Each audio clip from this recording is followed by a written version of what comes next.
International ഡെസ്കിൽ നിന്ന് ഇറാനിലെ സാഹചര്യങ്ങളുമായി സരുൺ എ ജോസ് ചേരുന്നുണ്ട്.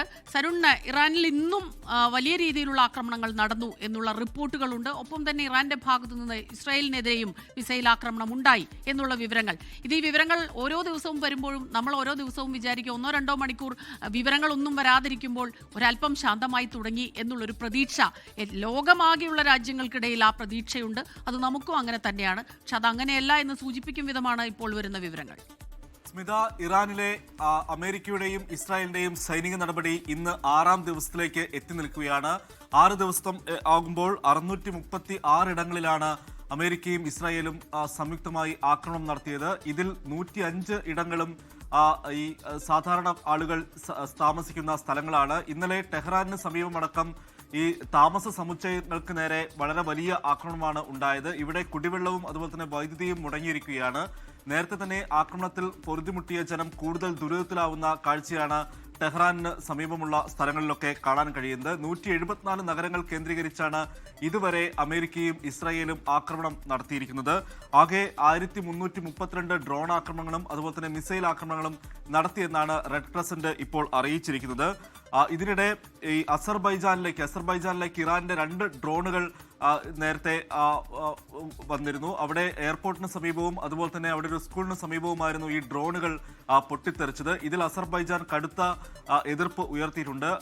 അസർബൈജാനിലെ ഇറാൻ നയതന്ത്ര പ്രതിനിധിയെ വിളിച്ചു വരുത്തി അസംതൃപ്തി രേഖപ്പെടുത്തിയിട്ടുണ്ട്.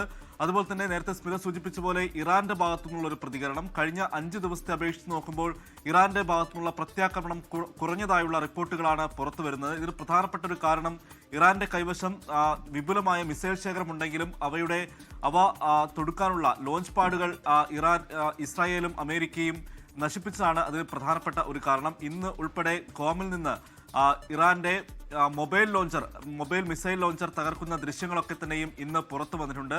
ഈ രാജ്യത്തുടനീളം ഈ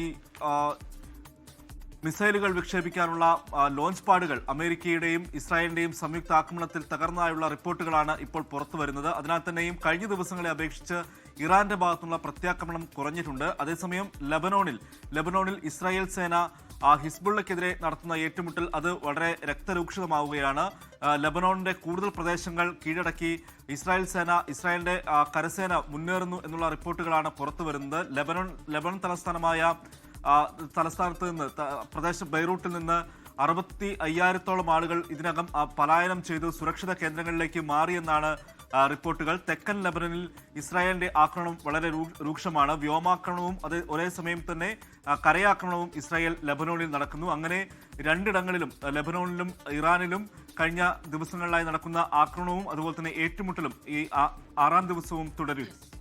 ലോകത്തെവിടെയായാലും ഏത് സമയത്തും 24 വാർത്തകളും ഓഗ്മെന്റഡ് റിയാലിറ്റി പാക്കേജുകളും എക്സ്പ്ലെയിനറുകളും വിശദമായി കാണാൻ ഞങ്ങളുടെ യൂട്യൂബ് ചാനൽ നിങ്ങൾക്ക് സബ്സ്ക്രൈബ് ചെയ്യാം.